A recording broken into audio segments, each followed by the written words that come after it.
Bonjour. Toujours avec la révision, aujourd'hui on va vous proposer deux exercices concernant la conductivité et les incertitudes. On a un tableau de valeurs concernant les conductivités molaires ioniques à 25 degrés en millisiemens par mètre carré sur mol. Premier exercice. La potasse est une solution d'hydroxyde de potassium. K+, aqueuse, HO-, aqueuse. Elle a une conductivité sigma égale à 13,6 millisiemens par mètre. En utilisant la loi de Corlosch, exprimez la conductivité sigma de la solution en fonction des concentrations des ions. Donc d'après la loi de Corlosch,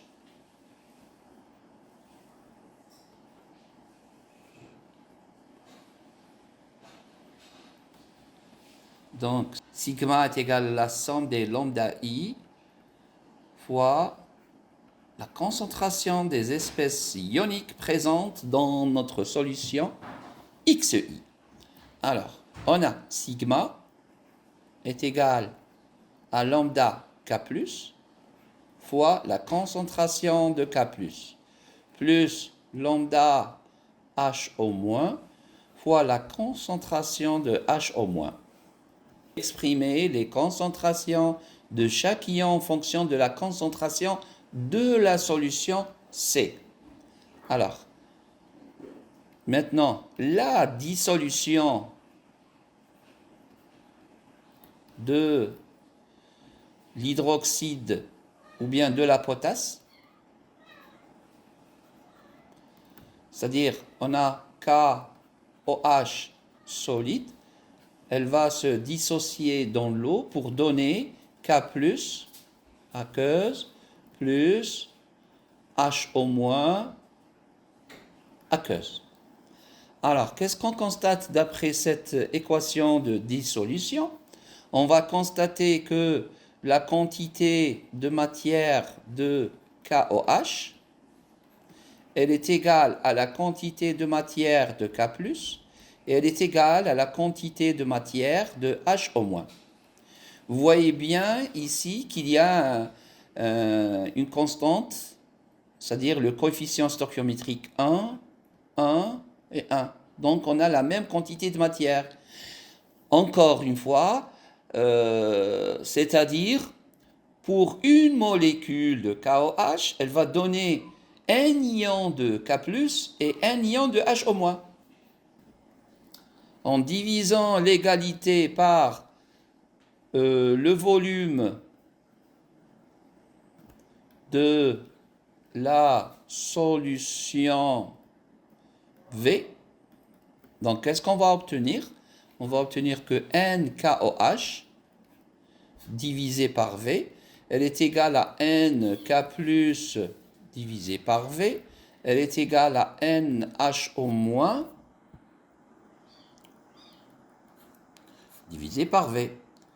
C'est l'équivalent d'écrire que C, la concentration de la solution, elle est égale à la concentration de K+, puisque la quantité de matière sur le volume, c'est la concentration, et elle est égale à la concentration de HO-. Deuxième question, on déduire la relation entre sigma et C. Donc, si on va noter que cette équation, on va la noter 1. Donc, on va écrire C, donc C, que 1, elle équivaut, sigma, est égal à lambda K+ fois C, plus lambda HO- fois C. Donc, C fois lambda K+, plus lambda HO-. C'est la relation demandée entre sigma et C, en fonction de C. Dernière question. Dernière question. Calculer C en mol par mètre cube, puis en mol par litre. Donc on va essayer de calculer maintenant la concentration. Donc, alors, C est égal à sigma divisé par la somme des lambda I, K plus lambda H au moins. Pour la valeur de sigma, c'était 13,6 millisiemens, donc fois 10 puissance moins 3, car il y a le milli, Maintenant, pour les lambda, on va lire sur le tableau. K+, c'est 7,3 et OH-, c'est 19,8. 7,3 plus 19,8, c'est en millisiemens, c'est-à-dire fois 10 puissance moins 3. Alors, si on devrait faire maintenant notre application numérique, on voit bien que le 10 puissance moins 3 avec le 10 puissance moins 3, ça va se simplifier. On a trait de fraction, 13,6 divisé par 7,3 plus 19,8. Je ferme la parenthèse, égale. Ça donne une valeur de 0,502, c'est-à-dire 0,502. Donc c'est 0,502. Je garde les trois chiffres significatifs. Ça sera des moles par mètre cube. Et ça va nous donner 0,502 fois 10 puissance moins 3 mol par litre. 0, c'est-à-dire 5,02 fois 10 puissance moins 4 mol par litre. OK? Alors, on passe au deuxième exercice maintenant. L'acide perchlorique. Une solution d'acide perchlorique H3O+, aqueuse, ClO- aqueuse, de concentration C est égale à 2,2 plus ou moins 0,1 millimol par litre, a une conductivité sigma est égale à 91,5 plus ou moins 0,5 millisiemens par mètre. En utilisant la loi de Corlage, déterminer la conductivité molaire lambda ClO- de l'ion perchlorate ClO-. Alors, donc d'après la loi de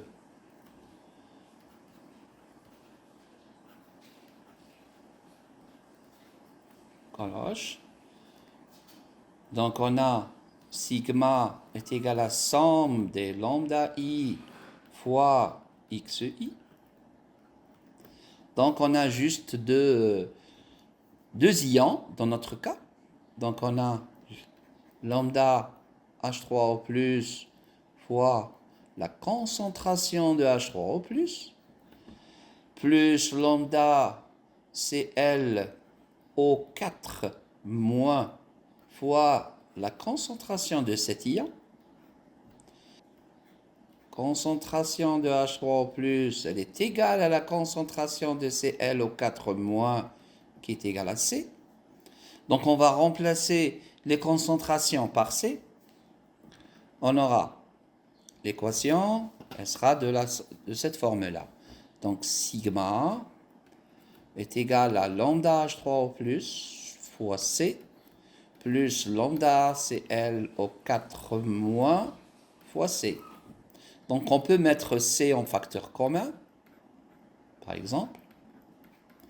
C'est une façon d'écrire l'équation de la conductivité en fonction de C. Maintenant, on va essayer de déplacer le C à gauche, donc il sera au dénominateur. Lambda H3O+, plus lambda ClO4-. Et enfin, on va écrire que lambda CL au 4 moins, elle est égale à sigma sur C moins lambda H3 au plus. Donc on passe à la question B. L'incertitude type sur cette mesure vérifie U de lambda sur lambda est égal à racine carrée de U de C sur C le tout au carré plus U de sigma sur sigma le tout au carré. Et après déterminer U de lambda et présenter le résultat de la détermination de lambda CL au 4 moins avec son incertitude. Alors, en premier lieu, on va essayer de calculer lambda CL. Lambda CL au 4 moins, elle est égale. Donc la valeur de sigma, c'est 91,5 millisiemens. 91,5 fois 10 puissance moins 3 divisé par la valeur de la concentration 2,2.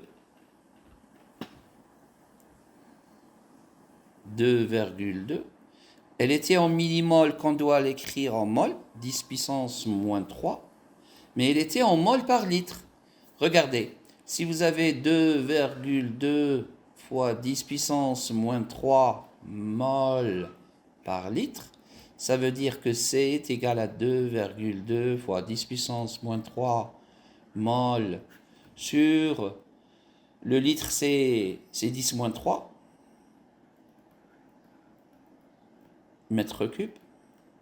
Alors, le 10 moins 3, il va monter en haut et ça va devenir 2,2 mol par mètre cube.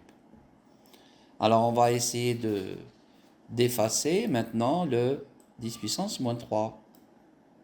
OK? Alors, concernant la première partie de notre application numérique, moins maintenant le lambda de H3 au plus. Bon, le lambda de H3 au plus, il sera donné à l'exercice. Il sera donné. Donc, on va le lire sur le tableau. Le lambda de H3 au plus, c'est 35,0.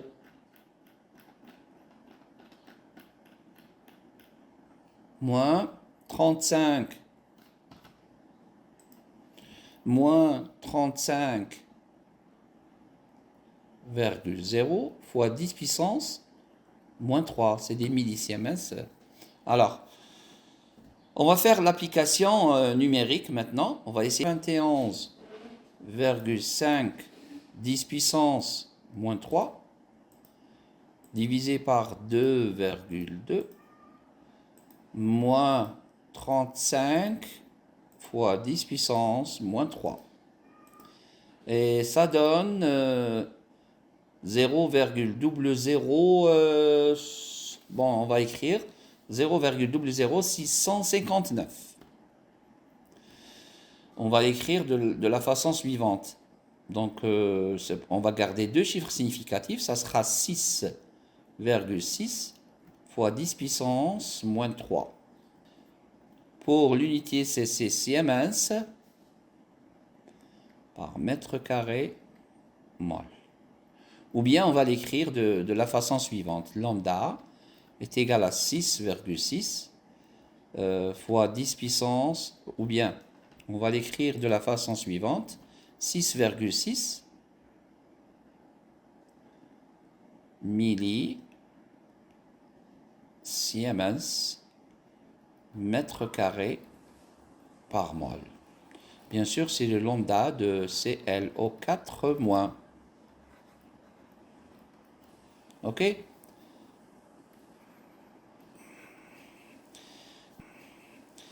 Donc, on a pu trouver la valeur de lambda. Maintenant, on va essayer de calculer le rapport de U de lambda. On a U de lambda sur lambda qui est égal à la de C sur C au carré. Donc, on a U de C sur C au carré plus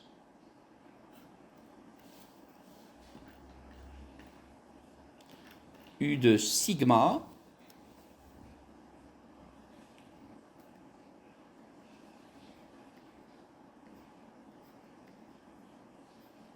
au carré.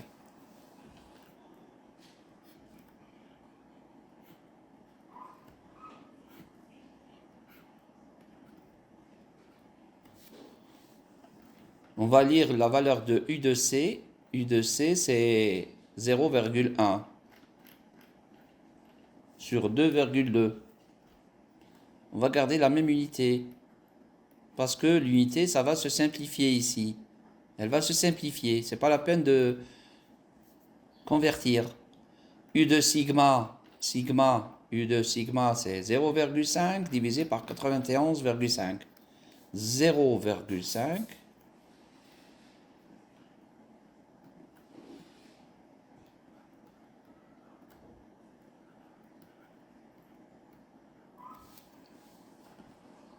et ça va donner 0,0445,8. 0,0458. 0.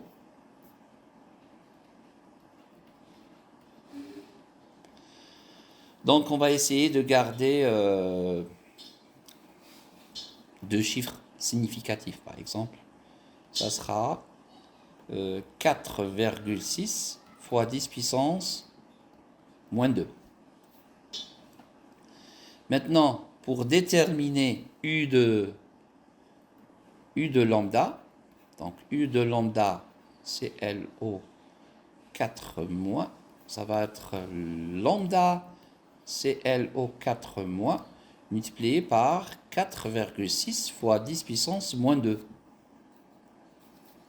Donc on va faire l'application numérique. On a essayé de calculer 6,6 millisiemens, 6,6 10 puissance moins 3, multiplié par 4,6 10 puissance moins 2. Ça sera 6,6 10 puissance moins 3, multiplié par 4,6 10 puissance moins 2. Ça donne 3,04 fois 10 puissance moins 4. 3,04 fois 10 puissance moins 4. On sait que l'incertitude type, elle s'écrit avec un seul chiffre significatif, donc ça sera 3 fois 10 puissance moins 4, 0,3 fois 10 puissance moins 3, donc U de lambda CLO4 moins, c'est 0,3 millisiemens par mètre carré mol. Il fallait écrire ou bien il fallait présenter le résultat de la détermination avec son incertitude type. Donc on va écrire que lambda CL au 4 mois, maintenant il est égal à la valeur, c'était 6,6 plus moins 0,3 millisiemens par mètre carré par mol.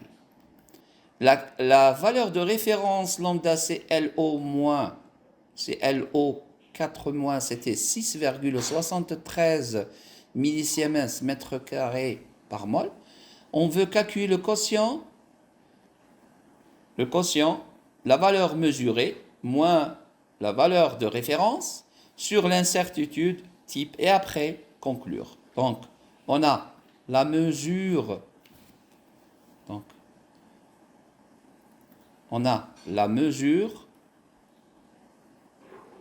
moins la valeur de référence sur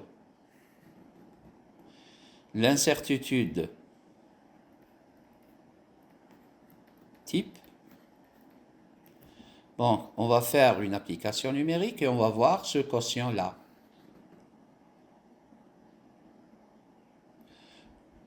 qu'on va appeler par exemple le quotient. On va l'appeler par exemple la valeur B.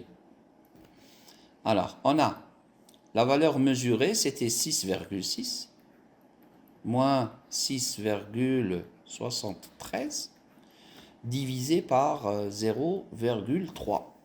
Donc on a la valeur absolue, c'est-à-dire 6,6 moins 6,73 divisé par 0,3. Ça va nous donner moins 13 sur 30, ça donne moins 0,43, c'est-à-dire 0,43. On trouve une valeur pour B, le quotient, c'est 0,43 et elle est inférieure à 1. Comme B est inférieure à 1, donc la valeur déterminée expérimentalement, c'est-à-dire notre mesure, elle correspond aux incertitudes près à la valeur donnée de référence. Donc les deux valeurs sont conformes. Merci d'avoir suivi cette séance et à très bientôt.